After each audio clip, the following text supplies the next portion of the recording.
September, how did you first hear about Manzanar? Well, I first learned about Manzanar and then the whole situation of the Japanese American incarceration camps actually from you.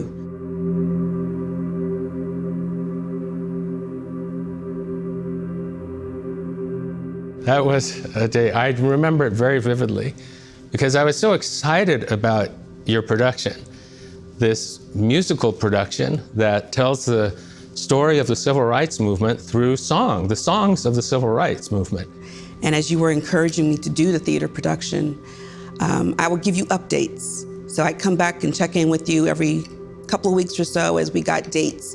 So once we landed on our date of being February the 19th, I remember, okay, we gotta let Steve know. We got to talking about the dates and you mentioned, yeah, it looks like we're gonna do it at this theater on February 19th. And I remember thinking, oh my gosh, wow, how poignant is that?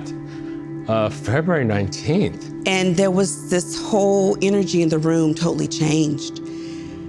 Your countenance, it didn't drop, but it just shifted a little bit. And you said, wow, February the 19th, there's something ominous about that date.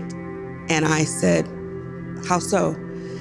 And you went on to share the story of the Japanese American incarceration and how that was the anniversary of the order 9066. That's when it was actually signed, that executive order, on that date, February the 19th. And you went on to tell the story of your mother being in the Santa Anita racetrack.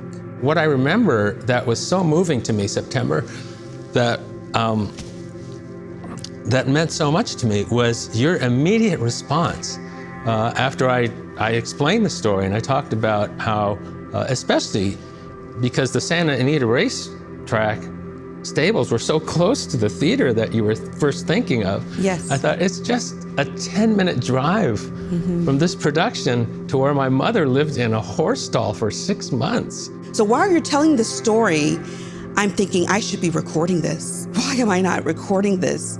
Capturing him, just capture you telling that story, because there was quite an intensity as you shared your mother's history. And I finished telling my story to you and you listened very tenderly.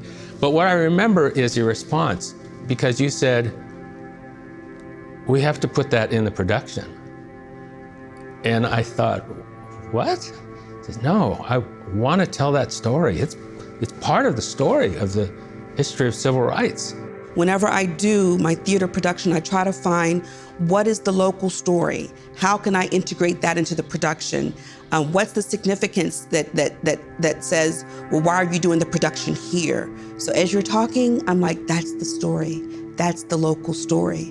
They're talking about rounding Americans up and doing them an injustice. Yes, if this production is about the sounds of the civil rights movement and people moving forward and people proclaiming victory and freedom, that's the local story. And I went, well, great. So I thought you were going to put something in. And then you asked, oh, but I would like you to tell the story, like you to read it. You know, okay. So I agreed to read or to do something. We're gonna have that in the story. I'm gonna do the research and find the songs, because we talk about the songs of the movement. And sure enough, there were all these amazing songs that were written within the internment camps that were inspired by various experiences that took place in the camps. And then you said, oh, and I'd like to add a song. And I go, great. So I need a female Japanese American vocalist. Do you think I could find that? And so I connected you with a Japanese American female vocalist. And I thought, great.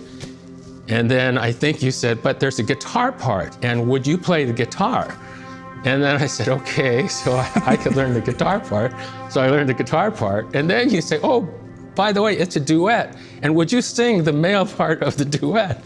So from having said it was a nice idea to ending up singing in a duet, self-accompanied, I said, I see how September works now. Clever woman. That's why her productions are so good. You were the one who completely brought me up to date and educated me, and I felt, part of me was like, gosh, I felt embarrassed that I didn't know it, but I felt honored that you completely brought me up to speed on it. So thank you. It was a great honor, but that day I remember how instantly you connected the stories, and your immediate response was, this has to be in the production.